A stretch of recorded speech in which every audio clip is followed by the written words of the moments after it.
গত ৩ দশকে দেশে মাদকসেবীর সংখ্যা কয়েক গুণ বেড়েছে জানিয়ে মাদক নিয়ন্ত্রণে নিজেদের ব্যর্থতা স্বীকার করে নিলেন অধিদপ্তরের শীর্ষ কর্মকর্তারা। এখন থেকে মাদক কারবারে জড়িত রাঘব বোয়ালদেরও ধরা হবে, জানান সংস্থাটির মহাপরিচালক। সকালে মাদকদ্রব্য নিয়ন্ত্রণ অধিদপ্তরের কার্যালয়ে এক সংবাদ সম্মেলনে এসব কথা বলেন কর্মকর্তারা। সোমবার এক সংবাদ সম্মেলনে মাদক অপরাধ দমন বিষয়ে নিজেদের কার্যক্রম তুলে ধরেন অধিদপ্তরের মহাপরিচালক খন্দকার মোস্তাফিজুর রহমান। তিনি জানান, গত এক মাসে 11 শীর্ষ মাদক কারবারি সহ তালিকাভুক্ত 89 জনকে গ্রেপ্তার করা হয়েছে। আমরা ছোট ছোট মাদক ব্যবসায়ী, খুচরা ব্যবসায়ী এদেরকে আমরা ধরি, আসলে তা না।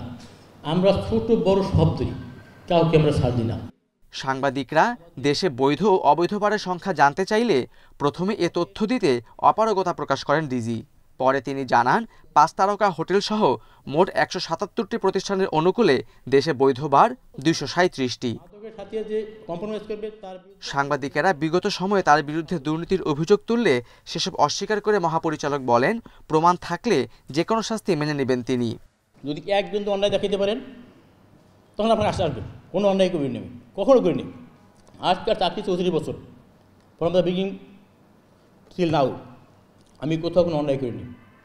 কোথাও আমার বিরুদ্ধে কোনো অন্যায় অর্থ টাকা নিয়ে কারোর থেকে অন্যায় কাজ করিনি কোথাও। গত কয়েক দশকে মাদকাসক্তের পরিমাণ কয়েক গুণ বেড়েছে জানিয়ে মাদক নিয়ন্ত্রণে নিজেদের ব্যর্থতা দায় স্বীকার করে নেন সংস্থার অতিরিক্ত মহাপরিচালক। এটা বলার কোনো অপেক্ষা রাখে না। আমি যদি বলি 1990 সালে আমরা যাত্রা শুরু করছি, তখন 1.5 লাখের মতো ছিল, এখন 35 লাখ, কেউ বলে 70 লাখ অ্যাডিক্ট। সুতরাং এটা তো জ্যামিতিক হারে বাড়ছে। আমি বলি যে মাদককে আমরা তো কন্ট্রোল করতে পারতেছি না, উল্টো মাদক আমাদেরকে কন্ট্রোল করতেছে। আমাদের আর্থসামাজিক অবস্থাটাই এমন হয়ে গেছে। অধিদপ্তরে কোনো কর্মকর্তার বিরুদ্ধে দুর্নীতির বা মাদক কারবারে জড়িত থাকার অভিযোগ পেলে ব্যবস্থা নেওয়ার আশ্বাস দেন শীর্ষ কর্মকর্তারা। Khaled Raihan, independent news, Dhaka. সাবেক প্রধানমন্ত্রীর মুখ্য সচিব ও এনবিআরের সাবেক চেয়ারম্যান নজিবুর রহমানকে গ্রেপ্তার করেছে গোয়েন্দা পুলিশ। গতরাতে রাজধানীর রমনা থেকে তাকে গ্রেপ্তার করে ডিবি প্রধান রেজাউল করিম মল্লিক বিষয়টি নিশ্চিত করে জানান, আজ তাকে আদালতে হাজির করা হবে। একটি হত্যা মামলায় জিজ্ঞাসাবাদের জন্য 10 দিনের রিমান্ড চাইবে পুলিশ। এর আগে ভারতে পালানোর সময় সাবেক ভূমিমন্ত্রী ও খুলনা 5 আসনের সাবেক এমপি নারায়ণ চন্দ্র চন্দকে আটক করে বিজিবি। রাতে বিজিবির পক্ষ থেকে পাঠানো এক বার্তায় এই তথ্য নিশ্চিত করা হয়। এতে বলা হয়, ঝিনাইদহের মহেশপুর সীমান্ত থেকে তাকে আটক করা হয়েছে। এছাড়া আওয়ামী লীগ সরকারের পরিবেশ, বন ও জলবায়ু মন্ত্রী সাবের হোসেন চৌধুরীকে গ্রেপ্তার করে পুলিশ। রোববার বিকেলে রাজধানীর গুলশান থেকে তাকে গ্রেপ্তার করে ডিবি। আজ তাদের আদালতে হাজির করার কথা রয়েছে। বসুন্ধরা গ্রুপের চেয়ারম্যান আহমেদ আকবর সোবহান ও এমডি সায়েম সোবহান আনভীর সহ তাদের পরিবারের 8 সদস্যের ব্যাংক হিসাব জব্দের নির্দেশ দেওয়া হয়েছে। বাংলাদেশ ফাইন্যান্সিয়াল ইন্টেলিজেন্স ইউনিট রোববার বিভিন্ন ব্যাংক ও আর্থিক প্রতিষ্ঠানকে এই নির্দেশনা দিয়েছে। ব্যাংক হিসাব জব্দের তালিকায় সায়েম সোবহান আনভীর ছাড়াও আছেন আহমেদ আকবর সোবহানের আরও 3 ছেলে, সাদাত সোবহান, সাফিয়াত সোবহান ও সাফওয়ান সোবহান। এছাড়া আছেন 3 পুত্রবধূ সোনিয়া ফেরদৌসি সোবহান, সাবরিনা সোবহান ও ইয়াশা সোবহান। বিএফআইউর চিঠিতে উল্লিখিত ব্যক্তি ও তাদের প্রতিষ্ঠানের নামে কোনো ব্যাংক হিসাব পরিচালিত হয়ে থাকলে সেসব হিসাবের লেনদেন মানি লন্ডারিং প্রতিরোধ আইনের আওতায় 30 দিনের জন্য স্থগিত রাখা এবং তাদের নামে কোনো লকার থাকলে তার ব্যবহার 30 দিন বন্ধ রাখার নির্দেশনা দেওয়া হয়েছে।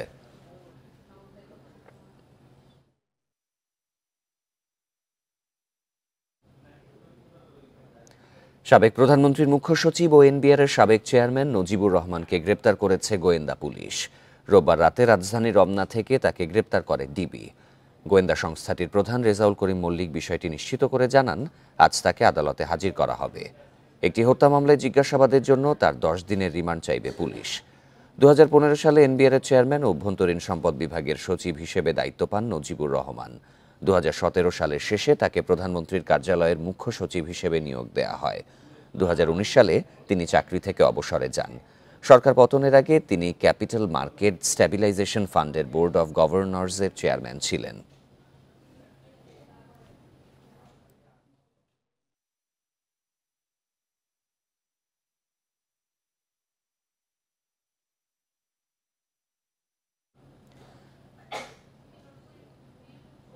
রাজধানী যাত্রাবাড়িতে বাসার সামনে মোহাম্মদ জাহাঙ্গীর নামের এক আওয়ামী লীগ কর্মীকে কুপিয়ে হত্যা করেছে মুখোশধারী দুর্বৃত্তরা। রোববার রাত 10:30টার দিকে যাত্রাবাড়ি থানার মীর হাজারীবাগ এলাকায় আবু হাজি গলিতে এই ঘটনা ঘটে।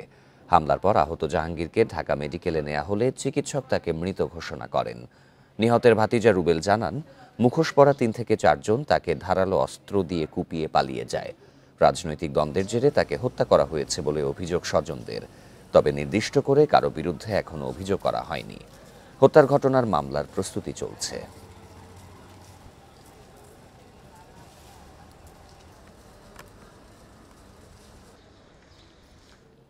দুর্গাপূজায় জঙ্গি হামলার আশঙ্কা নেই, তবে নাশকতা সহ যে কোনো অপ্রীতিকর পরিস্থিতি এড়াতে সতর্ক অবস্থানে আইনশৃঙ্খলা বাহিনী। এছাড়া দেশের 31,500 পূজা মণ্ডপে 3 স্তরে নিরাপত্তা ব্যবস্থা নেওয়া হয়েছে। দুপুরে ঢাকেশ্বরী পূজা মণ্ডপ পরিদর্শন শেষে এসব কথা জানান আইজিপি মইনুল ইসলাম। শারদীয় দুর্গোৎসব উদযাপনে প্রস্তুত হিন্দু ধর্মাবলম্বীরা। তবে এবার উৎসব ঘিরে নিরাপত্তা ইস্যুতে উঠেছে নানা প্রশ্ন। সোমবার দুপুরে ঢাকেশ্বরী মন্দির পরিদর্শন করেন পুলিশ মহাপরিদর্শক মইনুল ইসলাম। পরে গণমাধ্যমের সঙ্গে কথা বলেন তিনি। আইজিপি জানান, পূজা ঘিরে নিরাপত্তা শঙ্কার কথা উঠলেও কোনো ঝুঁকি দেখছে না পুলিশ। জঙ্গি তৎপরতা এড়াতে সব ধরনের নিরাপত্তা নিশ্চিতের কথা জানান তিনি। আইন শৃঙ্খলার জন্য এখন সশস্ত্র বাহিনী প্রত্যেকটি জেলায় প্রত্যেকটি অঞ্চলে মোতায়েন আছে, তারাও কিন্তু পূজার ডিউটি পালন করবে। এছাড়াও সীমান্ত এলাকায় বিজিবি, উপকূলীয় এলাকায় কোস্টগার্ড, নৌ অঞ্চলে নৌ পুলিশ সহ বিশেষায়িত যে পুলিশ বাহিনী রয়েছে তারাও কিন্তু দায়িত্ব পালন করছে। ধর্মীয় উৎসব সহ বিভিন্ন ক্ষেত্রে পুলিশ যেন স্বতঃস্ফূর্তভাবে কাজ করতে পারে সে লক্ষ্যে মনোবল বৃদ্ধির বিভিন্ন পদক্ষেপ নেওয়া হয়েছে বলেও জানান আইজিপি। মিথ্যা প্রচারণা, গুজব, অতিরঞ্জন কোনো কিছু ঘটাতে না পারে। আপনাদেরকে আশ্বস্ত করতে চাই, আমাদের 999 সহ তথ্য, যে কোনো কিছু সংবাদ দ্রুত পৌঁছানো এবং সেই সংবাদের ক্ষেত্রে পুলিশি ব্যবস্থা, আইন শৃঙ্খলা বাহিনীর ব্যবস্থা সেটা আমরা যেন নিতে পারি, সেটা কিন্তু চালু আছে। সোশ্যাল মিডিয়াতে গুজব ঠেকাতে আলাদা মনিটরিং সেল গঠন করা হয়েছে বলে জানান পুলিশ প্রধান। নুরসেলিনা শিউলি, ইন্ডিপেন্ডেন্ট নিউজ, ঢাকা। রাজধানীর পূজা মণ্ডপগুলো 4 ভাগ করে নিরাপত্তা পরিকল্পনা সাজিয়েছে ডিএমপি। 250টিরও বেশি মণ্ডপে 5 দিন টানা পুলিশি নিরাপত্তা দেয়া হবে। পুলিশ সদর বলছে, সারা দেশের পূজা মণ্ডপগুলোতে নিরাপত্তার পাশাপাশি গুজব ঠেকাতে কাজ করছে তারা। ছাত্র জনতার অভ্যুত্থানে সরকার পতনের পর সহিংসতা, মন্দির ভাঙচুর ও হিন্দু সম্প্রদায়ের ওপর হামলার অভিযোগ এনে এর প্রতিবাদে দেশের বিভিন্ন জেলায় বিক্ষোভ ও মানববন্ধন হয়েছে। এই সময় 210টি বিভিন্ন ঘটনার কথা উল্লেখ করা হয়। শরীয়তপুর, দিনাজপুর, টাঙ্গাইল, নাটোর, নারায়ণগঞ্জ, বরিশালে মানববন্ধন কর্মসূচিতে হামলার অভিযোগ করেন হিন্দু, বৌদ্ধ, খ্রিস্টান ঐক্য পরিষদের নেতারা। তবে এবারের পুজোয় যে কোনো ধরনের হামলার কথা উড়িয়ে দিয়েছে ডিএমপি। তারা বলছে, লোক সমাগম ও স্পর্শকাতর এলাকা বিবেচনায় পূজা মণ্ডপগুলোকে 4 ভাগ করে নিরাপত্তা ব্যবস্থা সাজানো হয়েছে। সবকিছু বিবেচনা করে আমাদের পূজা মণ্ডপগুলোকে আমরা 4টা ক্যাটাগরিতে ভাগ করেছি। একটা হচ্ছে ক শ্রেণীর, একটা খ শ্রেণীর, তারপর আর একটা হচ্ছে মধ্যম, আর একটা হচ্ছে আপনার সাধারণ শ্রেণীর। আকৃতি এবং পূজা মণ্ডপগুলোতে যে আগত দর্শনার্থীর সংখ্যা এবং তাদের যে মণ্ডপগুলোর গুরুত্ব অনুযায়ী। পুলিশ সদর দপ্তর বলছে, পুজো উপলক্ষে যথাযথ নিরাপত্তা ব্যবস্থা নেওয়া হয়েছে। সিসিটিভি সহ থাকছে সাইবার নিরাপত্তায় বিশেষ টিম। শারদীয় দুর্গাপূজা আসন্ন এবং শারদীয় দুর্গাপূজা উপলক্ষে আমাদের পুলিশের পক্ষ থেকে নিশ্চিত নিরাপত্তা ব্যবস্থা গ্রহণ করা হয়েছে। জনসাধারণকে আহ্বান জানাতে চাই যে কেউ যদি কোনো ধরনের অপ্রীতিকর পরিস্থিতি সৃষ্টি করতে চায় তাহলে সাথে সাথেই আপনারা আমাদেরকে জানান। পুজোকে কেন্দ্র করে কোনো গুজব ছড়ালে থানায় ও জরুরি সেবা নম্বর 999-এ জানানোর পরামর্শ দিয়েছে পুলিশ। Arafatur Rahman, independent news, Dhaka. দুর্গোৎসবের দিনক্ষণ এগিয়ে আসায় ব্যস্ততা বেড়েছে মণ্ডপগুলোতে। প্রতিমা সাজিয়ে তোলার সঙ্গে সঙ্গে চলছে মণ্ডপের সাজসজ্জার কাজও। উৎসব নির্বিঘ্ন রাখতে কড়া নিরাপত্তার ব্যবস্থা রাখছে প্রশাসন। বরিশালে শারদীয় দুর্গোৎসব উপলক্ষে প্রতিমা তৈরির কাজ শেষের পর্যায়ে। এখন রং তুলির আঁচড়ে সাজিয়ে তোলা হচ্ছে প্রতিমা, পাশাপাশি চলছে মণ্ডপ প্রস্তুতির কাজও। আমাদের কাজ দ্রুত চলতেছে, যেহেতু পূজা সামনে ঘনায় আইছে, তাই আমরা সব ধরনের প্রস্তুতি নিয়েছি। প্রতিমার কাজ চলছে শেষ পর্যায়ে, এখন তরুণের কাজও হচ্ছে, বৃষ্টিতে একটু বিঘ্ন ঘটছে। বরগুনায় এবার দুর্গাপূজা হচ্ছে 122টি মণ্ডপে। মণ্ডপ প্রস্তুতির পাশাপাশি উৎসবের অপেক্ষায় হিন্দু ধর্মাবলম্বীরা। আমাদের ভিতরে একটা উৎসাহ উদ্দীপনা কাজ করতেছে, আর নিরাপত্তার বিষয়টি পুলিশ এবং আনসার তারা আমাদের নিরাপত্তা দেবে। কুড়িগ্রামের প্রতিমা শিল্পীদের ব্যস্ততা কমেনি, এখনো বিভিন্ন জেলার মানুষ আসছে প্রতিমা কিনতে। মৌলভীবাজারে দুর্গোৎসবের প্রস্তুতি শেষের দিকে। নির্বিঘ্নে পূজা উদযাপনে 3 স্তরের নিরাপত্তা ব্যবস্থা নিয়েছে পুলিশ। কোনো ত্রুটি বিচ্যুতি আছে কিনা সেগুলো আমরা দেখার চেষ্টা করছি, এবং যেগুলো আমাদের দৃষ্টিতে নিরাপত্তার বিঘ্ন ঘটতে পারে সেগুলো নিয়ে আমরা তাদের সঙ্গে কথা বলেছি। এই নিরাপত্তার প্রশ্নে কিন্তু বাংলাদেশ পুলিশ কিন্তু সবসময়ের জন্য একদম শূন্য সহনশীলতায় আছে। প্রতিমা তৈরির পাশাপাশি মণ্ডপে মণ্ডপে চলছে সাজসজ্জার কাজ। সোহেলি জাহান, ইন্ডিপেন্ডেন্ট নিউজ। দুর্গাপূজার সার্বিক প্রস্তুতি নিয়ে জানাতে এবার বরিশাল থেকে যোগ দিচ্ছেন সহকর্মী মুরাদ আহমেদ। মুরাদ, প্রতিমা তৈরির কাজ তো শেষ পর্যায়ে, রং তুলির আঁচড়ে প্রতিমা সাজিয়ে তোলা হচ্ছে, তো এবার কতটি মণ্ডপে বরিশাল জুড়ে পূজা হবে, সার্বিক ব্যবস্থাপনা কেমন?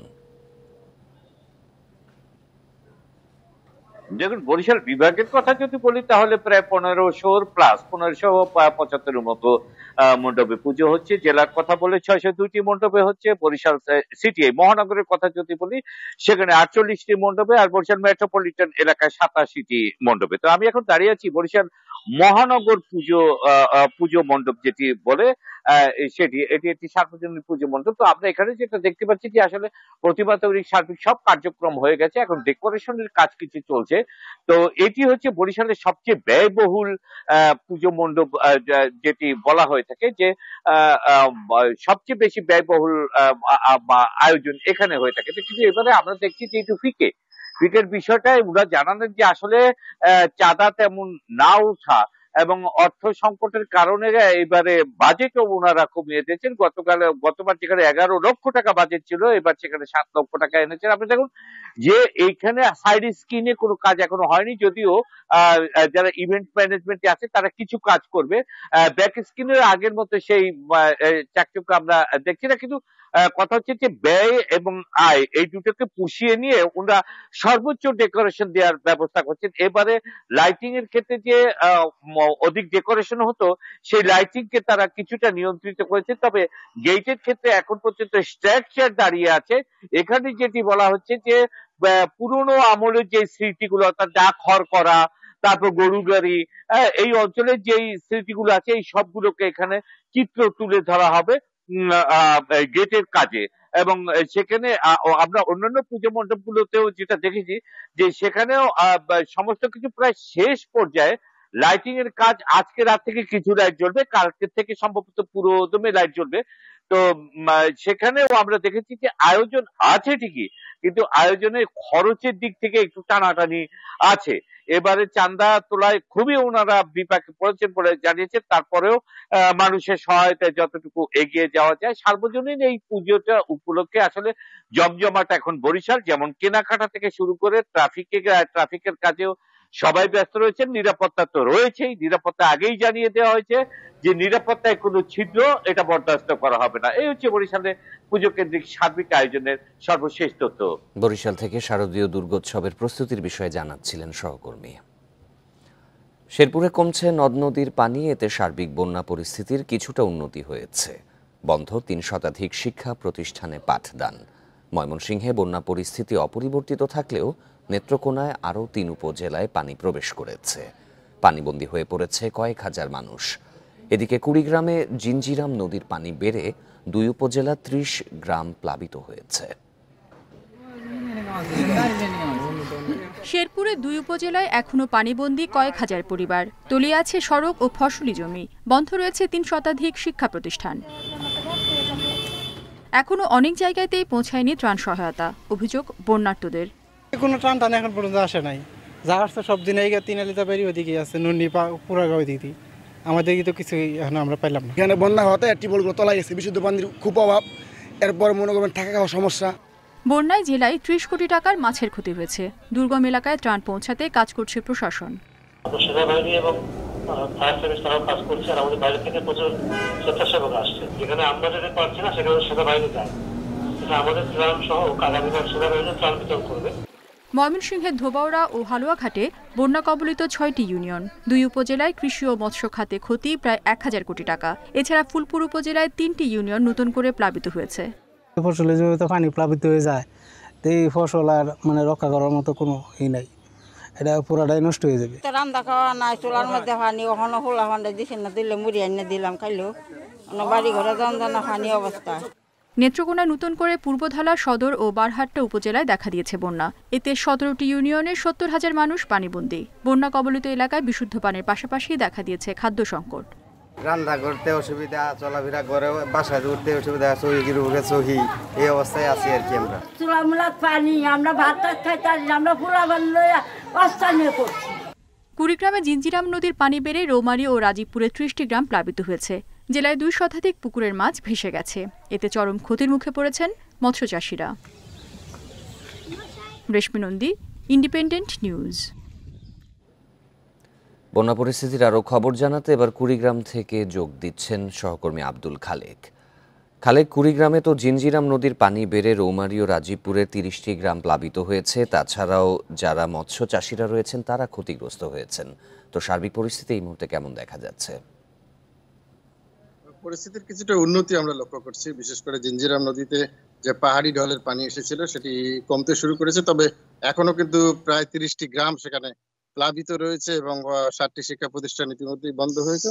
এবং আমরা লক্ষ্য করছি যে বিভিন্ন এলাকায় প্রচুর পরিমাণ আমনের ক্ষেতে এখনো পানি জমে আছে। বিশেষ করে কুড়িগ্রাম সদর, রাজারহাট এবং উলিপুর উপজেলায় আমরা লক্ষ্য করছি বিভিন্ন নিচু এলাকায় এখনো কিন্তু পানি জমে বিস্তীর্ণ এলাকার যে আমন ক্ষেত আছে সেগুলো তলিয়ে রয়েছে। কৃষকদের সাথে আমরা কথা বলেছি, তারা জানিয়েছেন যে এভাবে যদি পানি জমে থাকে এবং পানি নামতে বিলম্ব হলে এই ক্ষেতগুলো শেষ সময় এসে নষ্ট হয়ে যাবে, তখন কিন্তু তাদের আর্থিকভাবে তারা চরম ক্ষতির মুখে পড়বেন। পাশাপাশি আপনি যেমনটি বলছিলেন যে বিভিন্ন জায়গায় যে মৎস্য ঘের ছিল এবং পুকুর ছিল সেগুলো কিন্তু অনেকগুলোর এই প্রবল বৃষ্টির কারণে এবং বন্যার কারণে পুকুরের মাছ ভেসে গেছে এবং মৎস্য চাষিরা চরমভাবে ক্ষতিগ্রস্ত হয়েছে। পাশাপাশি কৃষি বিভাগের পক্ষ থেকে আমরা কিছুক্ষণ আগে জানতে পেরেছি যে জেলায় প্রায় 2,500 হেক্টর জমির ফসল বন্যার পানিতে নিমজ্জিত রয়েছে।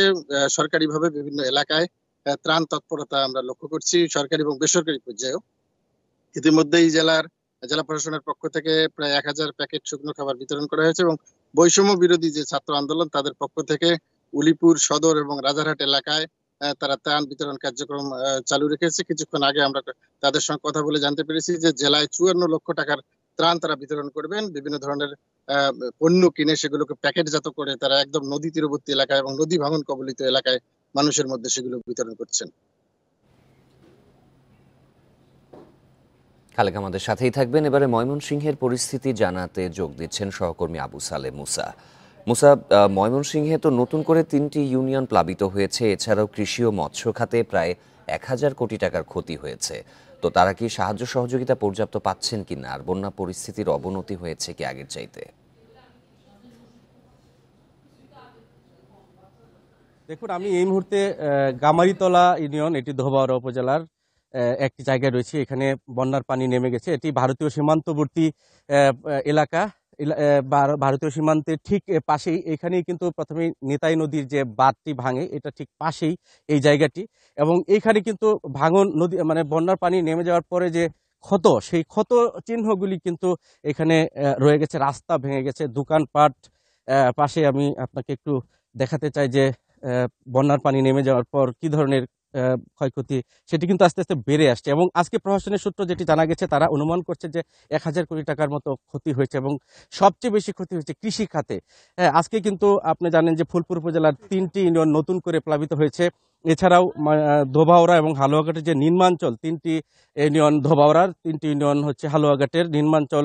আজকে নিম্নাঞ্চলের কিন্তু আরও প্রায় 25টি গ্রাম নতুন করে প্লাবিত হয়েছে। এবং আমরা দেখেছি যে ধোবাউড়া উপজেলার 3টি ইউনিয়ন সদরের আরেকটি অংশ, সেখানে কিন্তু মানুষের চরম দুর্ভোগ পোহাতে হচ্ছে। এবং মানুষজনের সাথে আমরা কথা বলেছি, তারা যেটি জানিয়েছেন যে আসলে তারা কিন্তু প্রশাসনের লোকজন কিন্তু তাদের কাছে কোনো ত্রাণ এই পর্যন্ত নিয়ে আসেনি এবং তারা সবকিছু হারিয়ে এখন নিঃস্ব হওয়ার মতো অবস্থা। তারা যেটি জানিয়েছেন যে অধিকাংশ লোক তারা কৃষিকাজের উপর নির্ভরশীল এবং তারা ধার কর্য করে নিজেরা কিন্তু আমন চারা রোপণ করেছিল এবং আমন ধানের সবগুলি মাঠ কিন্তু এখন পানির নিচে, এবং এই পানি যদি আরো 2-1 দিন থাকে তাহলে কিন্তু সব আমন চারা কিন্তু নষ্ট হয়ে যাবে এবং তাদের পথে বসার উপক্রম হয়েছে। এবং তারা যেটি বলছেন যে আসলে তাদেরকে যদি সহযোগিতা করা না হয় সরকার থেকে, তাহলে তারা কিন্তু একেবারেই কিন্তু পথে বসে পড়বেন। এবং সবগুলি এলাকায় যে নিমজ্জিত এলাকাগুলি রয়েছে সবগুলি এলাকার চিত্রটা কিন্তু একই, তারা আসলে ত্রাণ পাচ্ছেন না। প্রশাসনের পক্ষ থেকে বলা হয়েছে, আমরা কথা বলেছিলাম উপজেলা নির্বাহী কর্মকর্তা ধোবাউড়া, উনি যেটি জানিয়েছেন যে তারা পর্যাপ্ত পরিমাণ ত্রাণ কিন্তু দিচ্ছেন, কিন্তু যোগাযোগ ব্যবস্থার কারণে, কারণ এটি বন্যাপ্রবণ এলাকা না হওয়াতে কিন্তু এখানে কিন্তু পূর্ব কোনো প্রস্তুতি ছিল না, যার কারণে কিন্তু এখানে যে যারা বানবাসী মানুষ তাদের কাছে কিন্তু পৌঁছতে পারছেন না লোকজন, প্রশাসনের লোকজন, যার কারণে কিন্তু ত্রাণ যে কার্যক্রম সেটি কিন্তু আসলে ব্যাহত হচ্ছে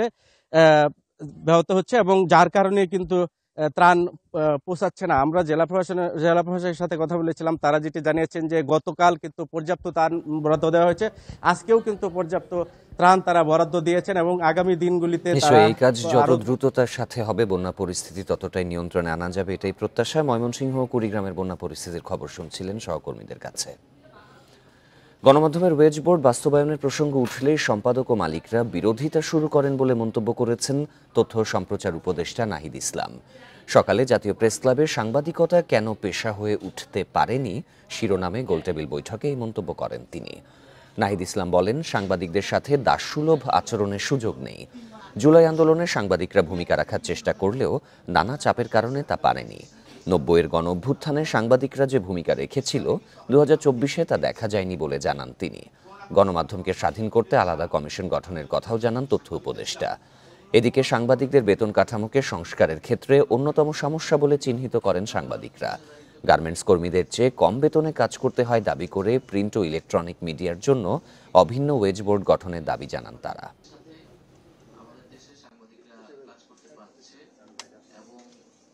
মর্যাদাটা আসলে দিতে হবে, এখানে মানে দাসসুলভ আচরণ করার আসলে কোনো সুযোগ নেই। কাউকে না কাউকে আসলে দায়িত্বটা নিতে হবে এবং সরকারের জায়গা থেকে সরকারের, আমরা তো সেই নীতিগত সংস্কারের কথা বলতেছি, কিন্তু একই সাথে সাংবাদিকদের ভিতর থেকেও সেই রেজিস্ট্যান্সটা আসলে প্রয়োজন। আমরা তো 90-এর গণ অভ্যুত্থানে সেই রেজিস্ট্যান্স দেখেছিলাম সাংবাদিকদের মধ্য থেকে, কিন্তু এই অভ্যুত্থানে কিন্তু সেই রেজিস্ট্যান্সটা প্রাতিষ্ঠানিকভাবে আসেনি সাংবাদিকদের পক্ষ থেকে। দেখছেন বিরতিহীন সংবাদ দুপুর। সংবাদে আরো যা দেখবেন, ব্যাংক বহির্ভূত খাতে খেলাপি ঋণ প্রায় 25,000 কোটি টাকা, 6 মাসেই বেড়েছে 3,144 কোটি।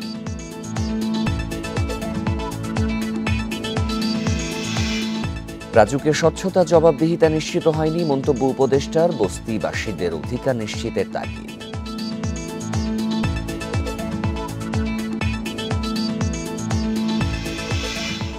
বুয়েট শিক্ষার্থী আবরার ফাহাদের 5ম মৃত্যুবার্ষিকী আজ। এই উপলক্ষে দুপুরে শাহবাগের সংহতি সমাবেশ করবে নিরাপদ বাংলাদেশ চাই নামে একটি সংগঠন। এছাড়া নিরাপদ ও মুক্ত বুদ্ধির চর্চায় গণতান্ত্রিক ক্যাম্পাস দাবিতে দেশের বিভিন্ন শিক্ষা প্রতিষ্ঠানে মৌন মিছিল ও স্মরণসভা করবে ছাত্রদল।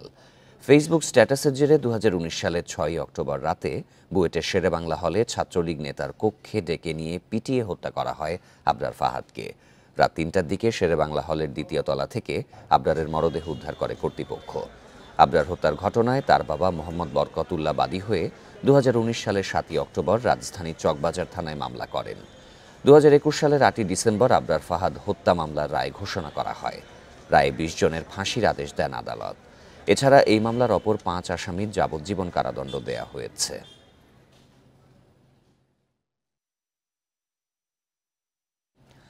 বিচার বিভাগের জন্য আলাদা সচিবালয় চান আইনজীবীরা। তাদের দাবি, উচ্চ আদালতে বিচারপতি নিয়োগে আইন এবং বিচারক নিয়োগ ও বদলি হতে হবে নির্বাহী বিভাগের প্রভাবমুক্ত। বিচার বিভাগ সংস্কার কমিশনকে এই 3টি বিষয়ে বেশি গুরুত্ব দেওয়ার পরামর্শ আইনজীবীদের। কমিশনের প্রথম বৈঠকেও এসব নিয়ে আলোচনা হয়েছে। বিচার বিভাগ সংস্কারে রোডম্যাপ কি হবে, কোন বিষয়গুলো বেশি গুরুত্ব পাবে, এসব নিয়ে প্রথম বৈঠকেই আলোচনা করেছে কমিশন। কমিশনের চেয়ারম্যান বললেন, ন্যায় বিচার নিশ্চিত করতে বিচারিক আদালতে আগে সংস্কার প্রয়োজন। একই সাথে মাজদার হোসেন মামলার রায় অনুযায়ী বিচার বিভাগের জন্য আলাদা সচিবালয়ও গুরুত্ব তার। সচিবালয় তো এটা তো লাগবে, তবে কথা হলো এই একটা ছাড়া আর কি চলবে না। অ্যাডমিনিস্ট্রেশন ছাড়া জুডিশিয়ারি চলবে না, পার্লামেন্ট ছাড়া জুডিশিয়ারি চলবে না। উচ্চ আদালতেও বড় ধরনের সংস্কার চান আইনজীবীরা। তাদের মতে বিচারক নিয়োগে আইন করার বিকল্প নেই। লোয়ার জুডিশিয়ারির চেয়ে বেশি সমস্যা হচ্ছে আমাদের উচ্চ আদালতের বিচার অঙ্গন নিয়ে। এর মধ্যে অনেক মানুষকে নিয়োগ দেওয়া হচ্ছে শুধুমাত্র রাজনৈতিক বিবেচনায়, যারা প্রকৃতপক্ষে এই কাজটি করার জন্য যোগ্যতার মাপকাঠিতে হয়তো উত্তীর্ণ হতেন না। আপনি নিম্ন আদালতের একজন বিচারক নেওয়ার জন্য তার জন্য মৌখিক পরীক্ষা নিচ্ছেন, এমসিকিউ নিচ্ছেন, লিখিত নিচ্ছেন, ভাইভা নিচ্ছেন, কম্পিটিটিভ এক্সাম নিচ্ছেন, তারপরে তাকে নিয়োগ দিচ্ছেন, অথচ সর্বোচ্চ আদালতের একজন বিচারক নিয়োগ হবে না আপনার খেয়াল খুশি মতো। এটা তো হতে পারে না। বিচারকদের দলীয় আনুগত্য ও দুর্নীতিরোধে সুপ্রিম জুডিশিয়াল কাউন্সিলকে সক্রিয় করার পরামর্শ অনেক আইনজীবীর। বিচারকদের দুর্নীতির বিষয় তথ্য দেওয়া এবং ইনকোয়ারিটা সহজলভ্য করতে হবে। এইটা কার্পেটের নিচে ফেলে দিলে হবে না। দ্বৈত শাসন চলবে না, ডোয়ের কি চলবে না। অর্থাৎ বিচার প্রশাসন চলবে মাজদার হোসেনের মামলা রায়ের মধ্য দিয়ে আপনার বাংলাদেশের প্রধান বিচারপতি নেতৃত্বে। শিগগিরই বার কাউন্সিল, আইনজীবী, রাজনীতিবিদ সহ বিভিন্ন অংশীজনের সাথে বৈঠক করবে বলে জানা গেছে বিচার বিভাগ সংস্কার কমিশন। Zahidul Bashar, independent news, Dhaka. Bank বহির্ভূত আর্থিক প্রতিষ্ঠান খাতে খেলাপি ঋণ আরও বেড়েছে। জুন শেষে এই খাতের খেলাপি ঋণ দাঁড়িয়েছে 24,711 কোটি টাকা, যা মোট খেলাপি ঋণের 33.15%। গত বছরের ডিসেম্বর শেষে খেলাপি ঋণের পরিমাণ ছিল 21,567 কোটি টাকা, যা ছিল ওই সময় পর্যন্ত বিতরণ করা ঋণের 29.27%। এই হিসেবে 6 মাসে খেলাপি ঋণ বেড়েছে 3,144 কোটি টাকা। বাংলাদেশ ব্যাংক জানিয়েছে, তহবিল সংকটের কারণে আর্থিক প্রতিষ্ঠানগুলোতে ঋণ খুব বেশি বাড়ছে না। জুন শেষে সব প্রতিষ্ঠানের মোট ঋণ স্থিতি দাঁড়িয়েছে 74,534 কোটি টাকা। ফলে পুরো খাতের ওপর নেতিবাচক প্রভাব পড়েছে।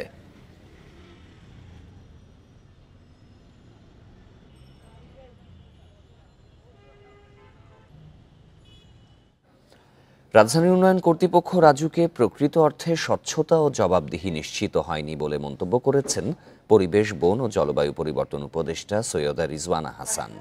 সকালে রাজুক ভবনে বিশ্ব বসতি দিবস উপলক্ষে আয়োজিত আলোচনা সভায় তিনি এই মন্তব্য করেন। এ সময় রাজুকের বোর্ডে তরুণদের সম্পৃক্ত করার দাবি জানান তিনি। বলেন, শুধু কয়েকজন আমলাকে দিয়ে সমাধান করা সম্ভব নয়। পরিবেশ উপদেষ্টা বলেন, অন্তর্বর্তী সরকারকে অনেক চ্যালেঞ্জ পার করতে হচ্ছে। এ সময় রাজধানীর বস্তিবাসীদের নাগরিক অধিকার নিয়ে কাজ করা জরুরি বলে মন্তব্য করেন তিনি। সরকারের উন্নয়ন প্রকল্পে বস্তিবাসীদের অধিকার নিয়ে অর্জন কতটুকু তা নিয়েও আলোচনা করেন বক্তারা।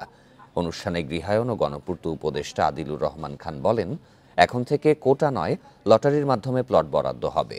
রাজধানীতে সবুজায়ন করে বসবাস উপযোগী করতে হবে বলেও মন্তব্য করেন বক্তারা।